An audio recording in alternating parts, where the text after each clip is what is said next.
Boa noite, irmãos, irmãs. Que a maravilhosa graça do nosso Senhor Jesus Cristo, nosso Salvador, o amor de Deus, o nosso Pai, seja com cada um. Também a nossa saudação a todos que nos assistem, a todos que irão assistir a este vídeo. Que a graça e a paz do bom Deus repouse sobre cada um. Nós vamos dar início a este culto e celebramos a esse culto que prestamos ao nosso Deus, ainda desta maneira, de forma virtual. Vamos iniciar fazendo a leitura no Salmo de número 138, que diz assim: Render-te-ei graças, Senhor, de todo o meu coração, na presença dos poderosos te cantarei louvores. Prostrar-me-ei para o teu santo templo e louvarei o teu nome por causa da tua misericórdia e da tua verdade, pois magnificaste acima de tudo o teu nome e a tua palavra. Amém. Este salmo, que é um salmo de rendição de graças ao Senhor pela fidelidade do Senhor. Render graças ao Senhor pela fidelidade do Senhor é o que o povo de Deus deve sempre fazer, porque ainda que somos indignos, Deus continua fiel. Nós vamos louvar ao Senhor nesse instante com o hino de número 298, hino o fundamento da igreja, que fala que é Cristo o fundamento da igreja. Nós vamos assim louvar o santo nome do Senhor com este hino.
Sonda-me, ó Deus, e conhece o meu coração. Prova-me e conhece os meus pensamentos. Vê se há em mim algum caminho mau e guia-me pelo caminho eterno. Salmo de número 139, versículos 23 e 24, nos conduz a essa condição de ter da parte do Senhor o sondar do nosso coração, e essa oração para que, ao sondar o nosso coração, certamente Deus encontrará um coração, uma vida carente da graça dEle, da misericórdia dEle. Então o pedido: guia-me pelo caminho eterno, guia-me pelo caminho da santidade. Com esses versículos, nessa direção, nós tenhamos então um momento de contrição, um momento de pedido de perdão a Deus, e cônscios de que Deus, em Cristo Jesus, nos oferece perdão e nos põe nesse caminho eterno. Nós vamos ter assim um momento de contrição. Em seguida teremos uma oração feita pela nossa irmã Ana Luísa, e logo em seguida o conjunto musical irá nos conduzir em cânticos de louvor ao nosso Deus. Tenhamos esse momento de contrição e em seguida oração e louvor. Senhor nosso Deus, nosso Pai, nós te consagramos esse culto, Senhor, pedimos que o Senhor nos acompanhe, que nos aceite este culto, nos direcione com o entendimento do estudo da Tua Palavra, que o Senhor esteja com o pastor que irá transmitir essa mensagem a nós essa noite, que o Seu Espírito venha nos ajudar a entender tudo que foi passado e a vivenciar isso no nosso dia a dia, que este culto seja agradável aos Teus ouvidos, Senhor, que nós estejamos na Tua presença. Nós choramos assim em nome do Seu Filho amado, Jesus Cristo. Amém.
se abalam, os povos se curvam, as bocas se abrem, as mãos se levantam para dizer que tu és o Rei, para dizer que tu és o Senhor. Os reinos se abalam, os povos se curvam, as bocas se abrem, as mãos se levantam para dizer que tu és o Rei, para dizer que tu és o Senhor.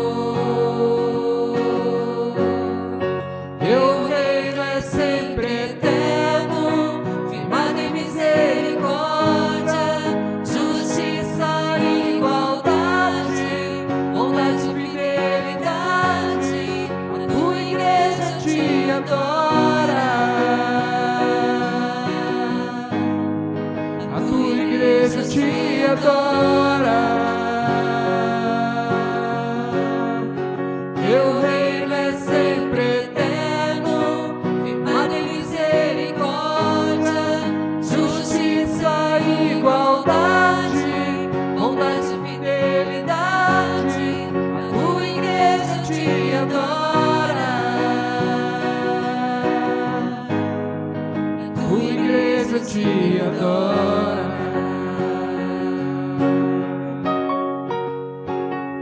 Os reinos se abalam, os povos se curvam, as bocas se abrem, as mãos se levantam para dizer que tu és o Rei, para dizer que tu és o Senhor. Os reinos se abalam, os povos se curvam, as bocas se abrem, as mãos se levantam para dizer que tu és o Rei, para dizer que tu és o Senhor, para dizer que tu és o Rei, para dizer que tu és o Senhor, para dizer que tu és o Rei, para dizer que tu és o Senhor. Teu reino é sempre eterno, firmado em misericórdia, justiça e igualdade, bondade e fidelidade. A tua igreja te adora, a tua igreja te adora. Teu reino é sempre eterno, firmado em misericórdia, justiça e igualdade, bondade e fidelidade. A tua igreja te adora, a tua igreja te adora, a tua igreja te adora, a tua igreja te adora.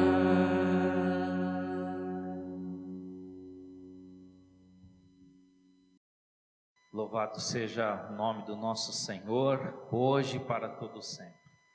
Vamos passar agora, irmãos e irmãs, para o momento da meditação na palavra do Senhor.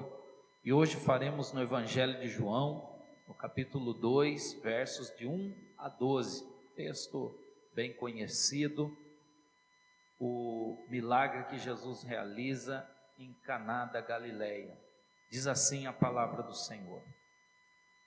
3 dias depois, houve um casamento em Caná da Galileia, achando-se ali a mãe de Jesus. Jesus também foi convidado com os seus discípulos para o casamento. Tendo acabado o vinho, a mãe de Jesus lhe disse: eles não têm mais vinho. Mas Jesus lhe disse: mulher, que tenho eu contigo? Ainda não é chegada a minha hora. Então ela falou aos serventes: fazei tudo o que ele vos disser. Estavam ali 6 talhas de pedra que os judeus usavam para as purificações, e cada uma levava 2 ou 3 metretas. Jesus lhes disse: enchei de água as talhas, e eles as encheram totalmente. Então lhes determinou: tirai agora e levai ao mestre-sala. Eles o fizeram. Tendo o mestre-sala provado a água transformada em vinho, não sabendo de onde viera, se bem que o sabiam os serventes que haviam tirado água, chamou o noivo e lhe disse: todos costumam pôr primeiro o bom vinho, e quando já beberam fartamente, servem o inferior. Tu, porém, guardaste o bom vinho até agora. Com este, deu Jesus princípio aos seus sinais em Caná da Galileia. Manifestou sua glória e os seus discípulos creram nele. Depois disso, desceu ele para Cafarnaum com sua mãe, seus irmãos e seus discípulos, e ficaram ali não muitos dias. Amém? Louvado seja Deus pela santa palavra dele, e que o Santo Espírito nos ilumine a mente, o coração, para entender um pouco mais da palavra, ter a vida e a fé edificada. Amém. Irmãos, como disse, um texto bem conhecido, em que nós temos o primeiro milagre que João, no versículo 11, classifica como sinal. Aliás, os milagres relatados no Evangelho de João são sempre colocados como sinais. E por que colocados como sinais? Há um objetivo de João em colocar os milagres de Jesus como sinais, porque os sinais são apontamentos. Logo então, todos os milagres que João registra, e são 7, na maioria deles distintos dos outros sinais, milagres que os evangelhos sinóticos Mateus, Marcos e Lucas registram, João registra como sinais que aponta para o fato de ser Jesus o Mestre, o Messias, o Cristo vindo da parte de Deus. João dá esse indicativo, essa especificidade nos milagres que Jesus realiza. Também uma outra particularidade é o fato de que ocorre em uma festa de casamento na Galileia. Geralmente esse texto é muito utilizado nas celebrações de casamento, mas não somente como celebração de casamento, mas sim aqui nós temos um indicativo de que Jesus vem para celebrar, para instaurar o reino de justiça, de verdade, de restauração da alegria ao seu povo. E uma última particularidade é que esse texto pode ser dividido em 3 partes. A primeira parte, dos versículos de 1 a 5, nós temos a constatação, pela parte de Maria, mãe de Jesus, que chega e vê que o vinho está acabando, uma parte fundamental para a festa, uma bebida que era necessária para a festa de casamento, que geralmente durava dias, até 7 dias. E acabar o vinho, nós não temos necessariamente qual foi o momento, ou especificamente qual foi o momento, mas muito provavelmente foi logo nos primeiros dias. Então, a constatação, o alerta, a preocupação por parte de Maria, já que também dá indício que era um parente, um familiar. Então, Maria apresenta essa constatação. E Jesus faz uma resistência que é muito debatida, se Jesus agiu com desrespeito à mãe, se Jesus recusou, mas fato é que na interpretação bíblica, Jesus está resistindo aqui, e pelas próprias palavras de Jesus nós temos: o que tenho eu contigo, ainda não é chegada a minha hora, versículo 4. Jesus está apontando para a revelação de quem Ele é, e não seria dessa forma. Ele, juntamente com o Pai, Deus Pai, iria precisar qual era a hora dele se revelar. E ainda esse apontamento da revelação que Jesus faz, a minha hora, no Evangelho de João, é apontado para o momento em que ele é levantado no madeiro, na cruz do Calvário. E aí então, mais uma afirmação da sua obra messiânica, da sua obra redentora, e ser humano nenhum tem parte nisso. A segunda parte, nós temos dos versículos 6 ao versículo 10, que é o milagre propriamente dito.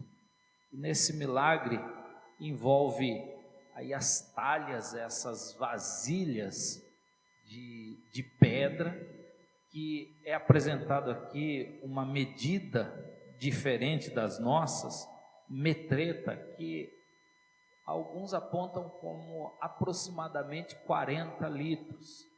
Então, se tinha 3 metretas cada uma, ali aproximadamente 120 litros de água.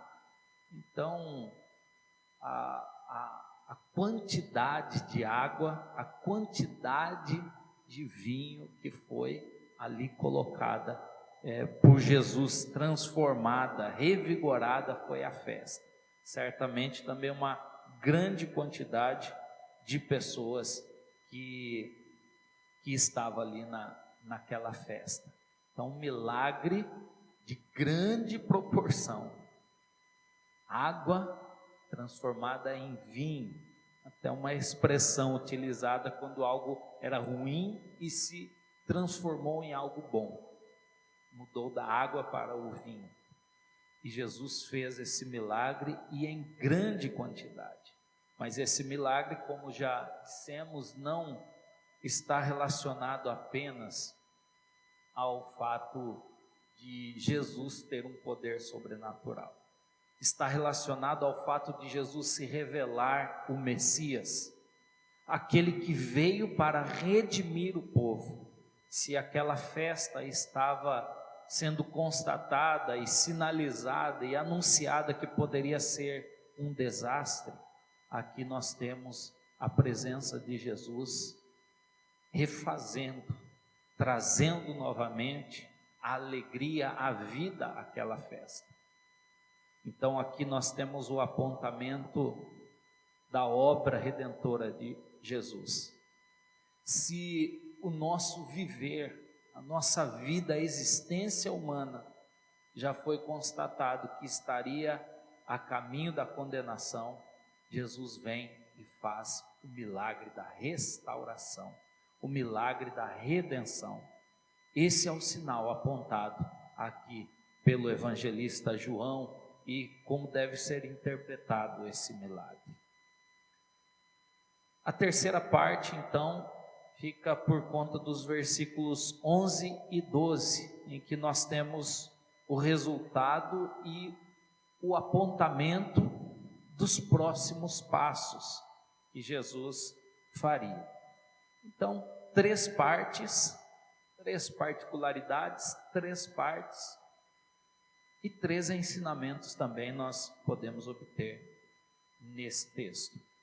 O primeiro, relacionado à primeira parte, dos versículos de 1 a 5, é que além da constatação e da resistência de Jesus, aponta para a exclusividade divina.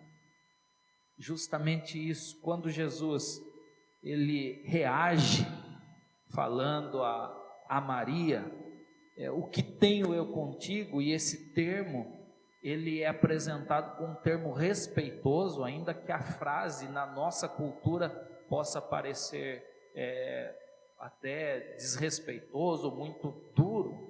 Não é, porque no próprio Evangelho de João nós vamos ver no capítulo 16, quando Jesus já na cruz, ele diz a Maria: mulher, eis aí o teu filho, apontando para João, como que para que João cuidasse de Maria. Então, um termo respeitoso e que implica até em carinho para com uma mulher, quando um judeu dizia mulher. Então, aqui o que nós temos é Jesus afirmando, não desrespeitando Maria, mas afirmando que a obra de revelação da glória de Deus estava reservada tão somente para Deus, para as 3 pessoas da Santíssima Trindade. Jesus estava aqui falando que era obra exclusiva de Deus. O ser humano não teria parte nessa obra de revelação. Da mesma forma, Jesus fala aos discípulos no capítulo 1 do livro de Atos, quando os discípulos questionam acerca de quando Jesus vai restaurar o poder ao povo de Israel, Jesus diz que não compete a vós saber tempos e épocas que Deus reservou para si mesmo. O apóstolo Paulo, em seus escritos, também vai apresentar que somos salvos pela graça mediante a fé em Cristo, e que isso não vem de ser humano, não é a partir de obra humana, mas sim de obra divina. A revelação da glória de Deus não passa pela condição humana, porque seria corrompido. É o próprio Deus que se revela em amor aos seres humanos. Demos graças por isso e submetamos a esse senhorio, a esse poder de Deus. O segundo ensinamento nós temos, está relacionado à segunda parte, que tem a ver com o milagre. E como já compartilhamos em relação às talhas, apontando para a grande quantidade de vinho que Jesus ofereceu ali para aquela festa, restaurando aquela festa, também tem um outro apontamento. O apontamento de que Jesus está refazendo uma nova ordem de purificação. Aquelas talhas eram utilizadas para o povo judeu fazer a sua purificação. Para entrar em uma refeição, se fazia a purificação das mãos, dos pés, que tem muito a ver com a nossa higienização, e que nos nossos tempos temos observado ainda mais. E a partir daquela purificação que o povo judeu fazia, eles entendiam que estavam puros, estavam com condições para se apresentar a Deus. Se sentiam limpos, purificados a partir do ritual da purificação, que era um meio, mas não deveria ser um fim. E Jesus vai apresentar aqui que o meio e o fim correto da purificação, da santificação, da salvação e da alegria, quem verdadeiramente traz é o próprio Deus em Cristo Jesus. Então este milagre apresenta uma nova ordem. Uma ordem que já não passa pela ação humana, uma ordem que é oferecida do próprio Deus.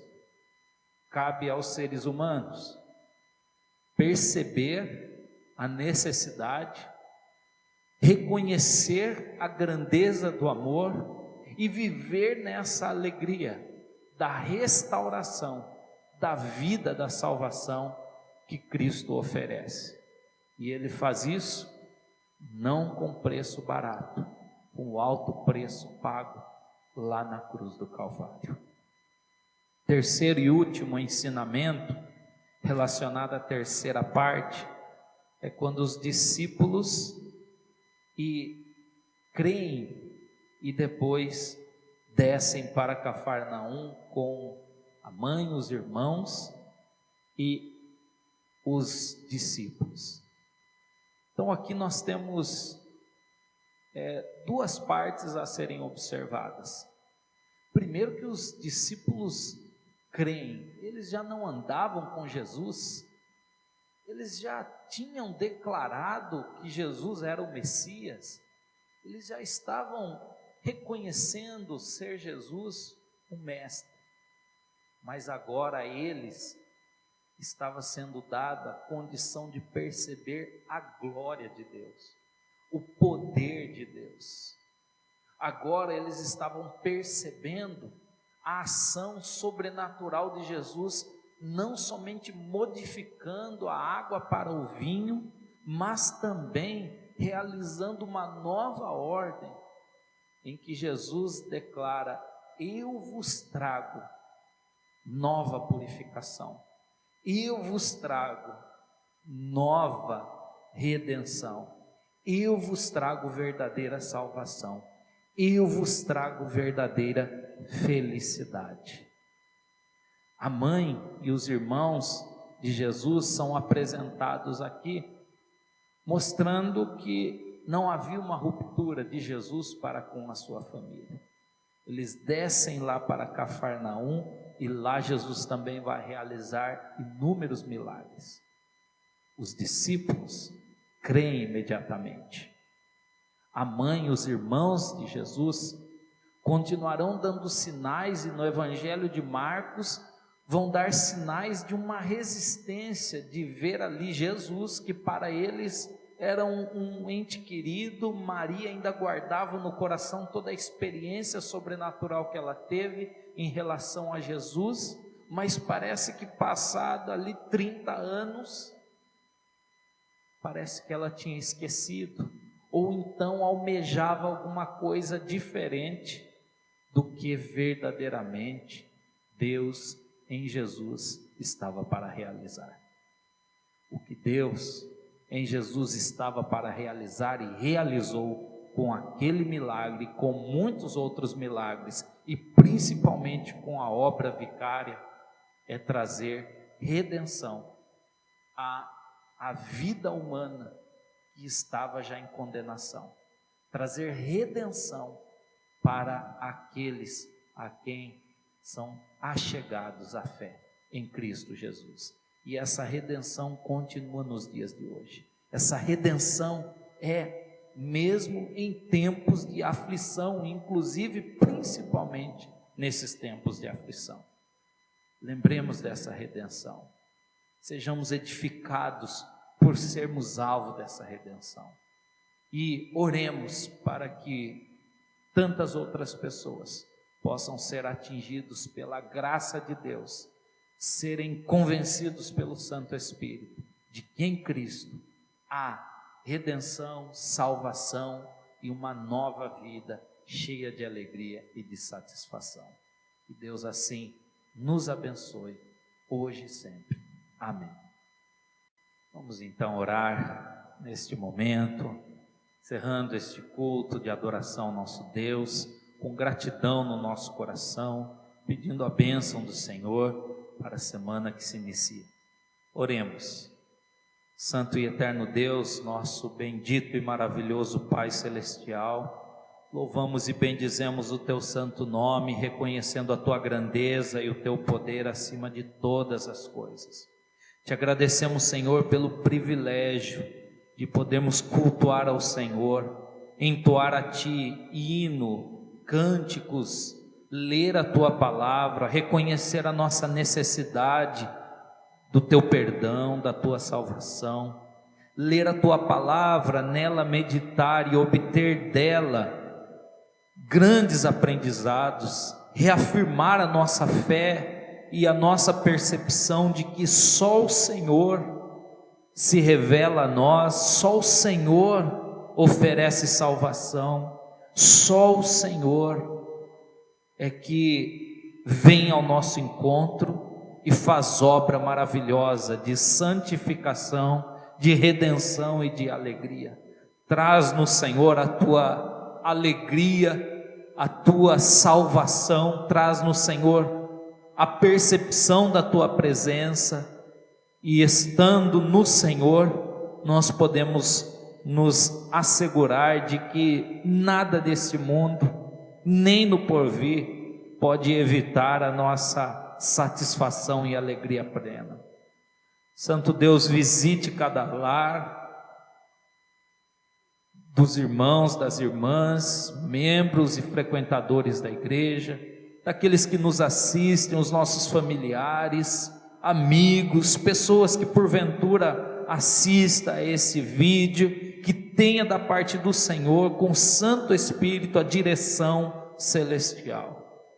Nós clamamos a Tua misericórdia sobre o nosso país, sobre os governantes.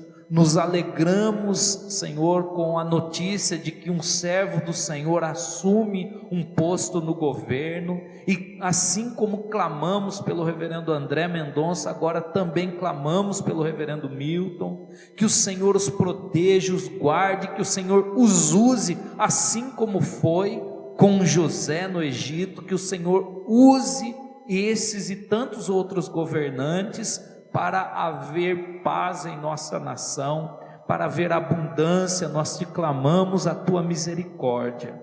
Ó Senhor, confiamos em Ti, clamamos pelas famílias enlutadas, famílias que sofrem e padecem com essa enfermidade que ainda nos assola, ou com qualquer outra. Que o Senhor tenha misericórdia, que o Senhor visite os lares.